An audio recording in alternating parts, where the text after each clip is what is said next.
जय श्री राम मेरे परम प्रिय भाई बहनों, आप सभी का अपने परिवार हिंदू रिचुअल चैनल में पुनः स्वागत है।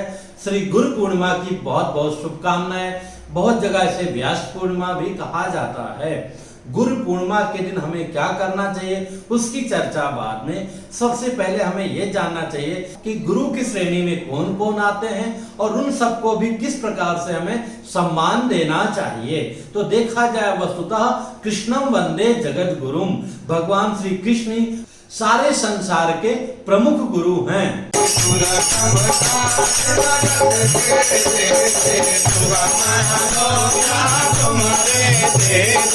गरति सिंचति कर्णयोर ज्ञानामृतम इति गुरु।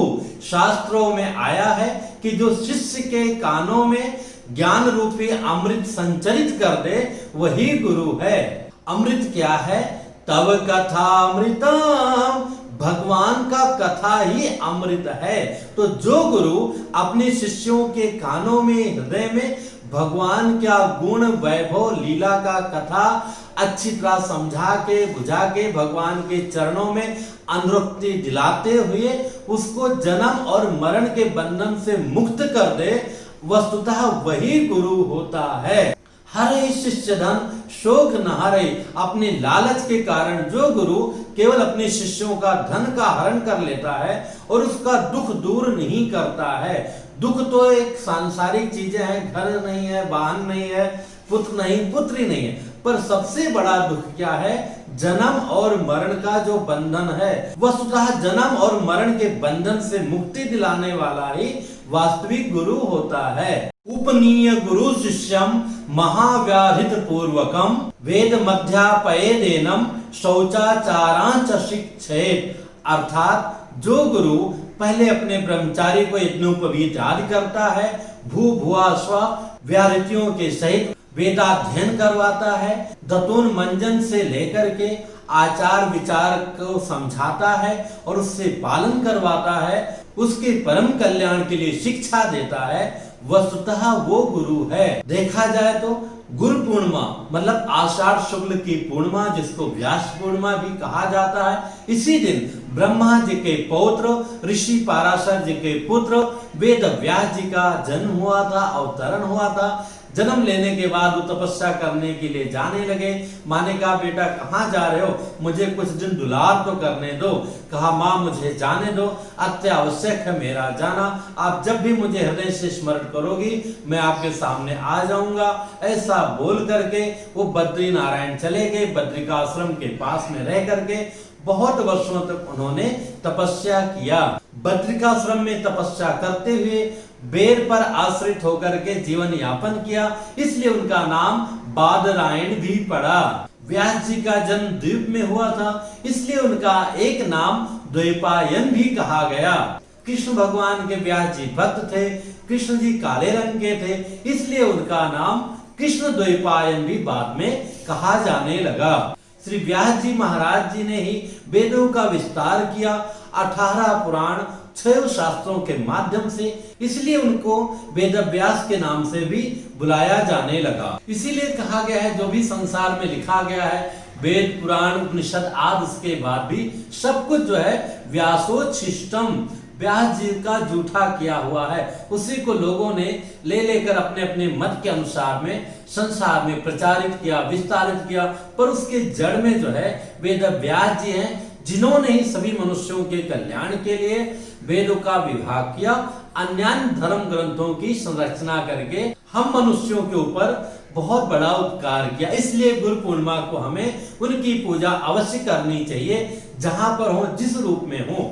हालांकि जो हमारे गुरु जी हैं वो भी प्रत्यक्ष व्यास जी के स्वरूप ही होते हैं। गुरु जी का विशेष स्थान होता है। वर्ष में कम से कम गुरु पूर्णिमा के दिन हमें अपने गुरुजनों के पास में जाना चाहिए।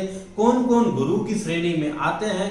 गुरुओं में देखा जाए तो सबसे पहले माता का स्थान होता है, पिता का स्थान होता है, उसके बाद में जो हमें शिक्षा देते हैं, फिर हमें दीक्षा देते हैं, और इसके बाद में जिनसे भी हम कुछ अच्छाइयां सीखें वो सब हमारे गुरु की श्रेणी में आते हैं। इसलिए दत्तात्रेय जी के जो है 24 गुरु थे। उन्होंने कुत्ते को भी गुरु माना, बगुले को भी गुरु माना। कुत्ते को क्यों माना? काग चेष्टा बको ध्यानम, श्वान निद्रा तथैव चा, कौवे की जैसे चेष्टा, बगुले से उन्होंने सोचा कितना सतर्कता पूर्वक वो शिकार करता है। इसी प्रकार हमें अच्छे गुणों को सतर्कता पूर्वक ध्यान पूर्वक ग्रहण करना चाहिए। श्वान निद्रा, कुत्ता कितना सतर्क होकर के सोता है, जरा भी आहट होता है तो जग जाता है। ऐसे भी जो विद्यार्थी हैं अथवा सदगृहस्थ हैं उनको भी जो है सोना चाहिए, कुंभकर्ण की तरह नहीं सोना चाहिए। तो जहां से भी अच्छाइयां मिले वहां हमें ग्रहण करना चाहिए। अब हम आते हैं कि पूर्णिमा के दिन हम कैसे अपने गुरु जी की पूजा करें। हमारा सौभाग्य अगर गुरुजी प्रत्यक्ष हैं तो हमें वहां अवश्य जाना चाहिए। वहां जाने के बाद में बहुत भीड़ लगी है तो अपने समय का प्रतीक्षा करना चाहिए। अच्छी बात तो यह प्रातः उठ करके कोई आसपास पवित्र नदी हो, सरोवर हो, वहां स्नान करके वहां से पवित्र जल लेकर के गुरु पूजा के लिए जाना चाहिए। पर ठीक है, जैसी सुविधा हो। सबसे पहले गुरु जी का चरण धोना चाहिए। चरण धोने के बाद में गुरु जी को वस्त्र चढ़ाना चाहिए, अर्पण करना चाहिए। और वस्त्र जब भी खरीदें तो इस बात को ध्यान में रखें जैसा गुरु जी को प्रिय हो, जिस प्रकार से ग्रहण करते हो, 2 वस्त्र 1 वस्त्र जैसा बजट हो उन्हीं वस्त्रों को लेकर के जाना चाहिए।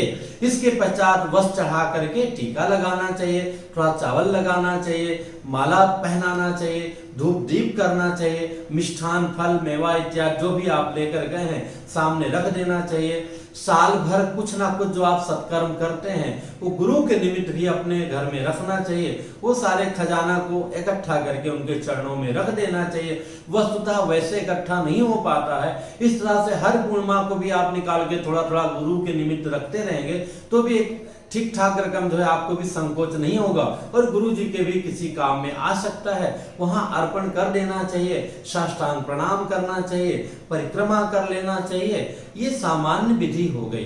अगर गुरु जी नहीं हैं तो उनके फोटो की, उनकी मूर्ति को भी उसी प्रकार से पोंछना चाहिए, अथवा बड़ा मूर्ति तो स्नान करना चाहिए। नहीं फोटो है तो गीले कपड़े से पोंछ कर, टीका लगाकर, माला पहनाकर, तुलसी दल अर्पण करके, धूप दीप भोग इत्यादि लगा करके उनका जो संस्थान है उसमें कुछ ना कुछ अपना जो है दान धर्म जो भी हो सकता है वहां भेज देना चाहिए। अच्छी बात तो है कि आप गुरु पूर्णिमा के पहले भेज दें अथवा उसी दिन भेजें, बाद में भेजें, जैसी सुविधा हो वैसा कीजिए, करना अवश्य चाहिए। कभी भी हमारे जो गुरु जी करते हैं वो सभी काम करें ये आवश्यक नहीं है। आवश्यक क्या है, जो हमारे गुरु जी कह रहे हैं हमारे लिए हमें वो करना चाहिए, उसी में हमारा हित होगा। जैसे एक ही टीचर होता है, रामायण की कथा क्लास 2 को सुनाएगा, क्लास 4 को सुनाएगा और क्लास 8 को सुनाएगा, तो सबके सुनाने में वो थोड़ा थोड़ा अलग अलग तरीके से सुनाएगा।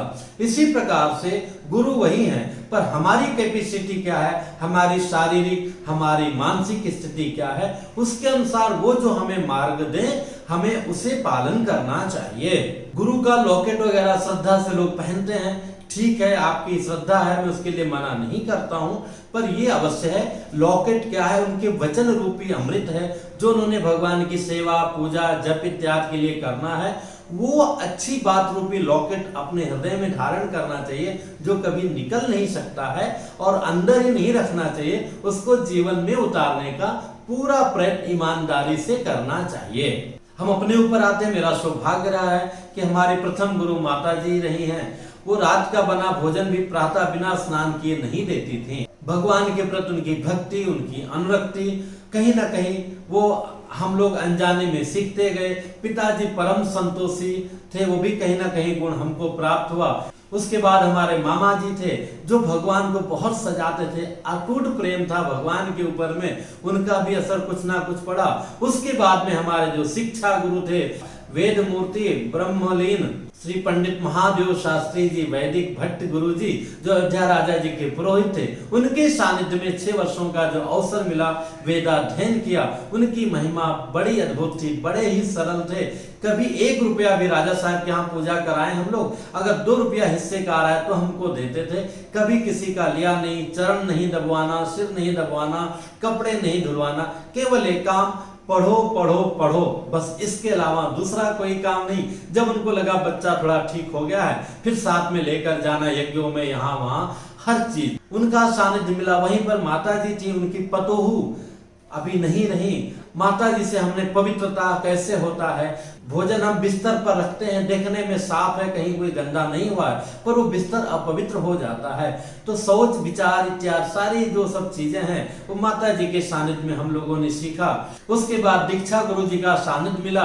अयोध्या पीठाधीश्वर जगत गुरु रामानुजाचार्य ब्रह्मलीन श्री स्वामी पुरुषोत्तमाचार्य जी महाराज सुग्रीव किला अयोध्या जी, उनके सानिध्य में रहा। वहां से हमको उस तरह की ज्ञान मिला। और पूज्यपाद ब्रह्मचारी जी महाराज हमारे गुरु जी भी हैं, गुरु भाई भी हैं, उनसे भी बहुत कुछ सीखा। वो तो इस युग के देखा जाए तो अंतिम देवता हैं। वहां से उसके बाद जो हमारे संस्कृत के, हिंदी के और सारे गुरुजन थे, सभी से कुछ ना कुछ सीखा। काले राम जी महाराज जी, राम जन्मभूमि का जो प्राचीन मंदिर है, मूर्ति है काले राम जी, वहाँ के जो पुजारी जी थे, उनसे बहुत कुछ सीखा। और उस तरह से सीखते सीखते यहाँ मुंबई तक आया। यहाँ भी बहुत सारे हैं जिनको मैं कहीं ना कहीं अंदर से गुरु मानता हूँ। यही नहीं, राजनीति में भी भौतिक रूप से देखें अटल जी को मैं बहुत मानता था, पर उनसे कहीं ज्यादा एपीजे अब्दुल कलाम जी को, क्योंकि उन्होंने शुद्ध सात्विक जीवन जिया है। इतने बड़े पद पर जाकर के भी अपनी परंपरा को नहीं भूले हैं, उस पद की शोभा को उन्होंने बढ़ाया है। यहाँ पर देखें तो एक बच्चा था माहिम में, जिसने मुझे कुछ हारे विपत्ति के दिन थे जिसमें अखबार बेचना सिखाया, बिना कोई स्वार्थ के, बिना कोई लालच के। उसको मैं प्रणाम करता हूँ। संतोष नाम था, वो बेचारा है नहीं अभी, न उसका कोई फोटो मेरे पास है। यहाँ पर एक बोरीवली में चंपा बेचती है रेशमा बहन, उससे भी मैं सीखता हूँ। जो पूरा भीड़ जहाँ लगा रहता है उससे वो दूर बैठती है, कहती जो हमको मिलना होगा मिलेगा ही, पर क्या है अच्छी वस्तुएं रखती है, सही कीमत पर देती है, तो पूरा भीड़ जो है बाजार छोड़ करके उससे चला जाता है। जिससे अपने ऋषि मुनि पहले होते थे, दूर कहीं रहते थे, वहां राजा महाराजा से लेकर आम जनता तक पहुंच जाते हैं। ऐसे एक बार संजोग से जो श्मशान का डोम होता है, किसी के कहने से अनजाने में मैं पूजा कराने गया, उसके यहाँ की जो व्यवस्था देखी, जो बर्तनों की सफाई देखी, उसको भी कहीं ना कहीं मैं गुरु माना। तो वहां से लेते हुए पूरे संसार में बहुत कुछ आज भी सीख रहा हूँ, देख रहा हूँ। पर वस्तुतः मोटा मोटी तौर पर देखा जाए तो हमारे माता पिता हैं जो हमारे शिक्षा गुरु हैं, दीक्षा गुरु हैं, मूलतः ये हमारे मुख्य रूप से माने जाते हैं। इनका हमें सदैव सम्मान करना चाहिए। सम्मान नहीं कर सकते हैं तो दुखी ना हो, उनका अपमान ना हो, इस बात का हमें सदैव अवश्य ध्यान देना चाहिए। यही सच्ची पूजा होती है। ऐसा नहीं कि हमने फोटो की पूजा कर ली और वो जो बोल रहे हैं उनके बातों का कोई वैल्यू नहीं है, ऐसा नहीं होना चाहिए। पुनः आप सभी लोगों को गुरु पूर्णिमा की बहुत बहुत बधाई, हार्दिक शुभेच्छा। भगवान की कृपा से आप सभी के जीवन में भी एक अच्छे गुरु की प्राप्ति हो, जिनके मार्गदर्शन में रहते हुए आप लोग मनुष्य जीवन पाने का जो शुभ अवसर है उसका लाभ अवश्य प्राप्त करें। फिर मिलूंगा एक नई जानकारी के साथ में। जय श्री राम। ओम शिव शंकर बम भोले भोले, शिव शंकर बम भोले, ओम शिव शंकर बम भोले भोले, ओम शिव शंकर बम भोले।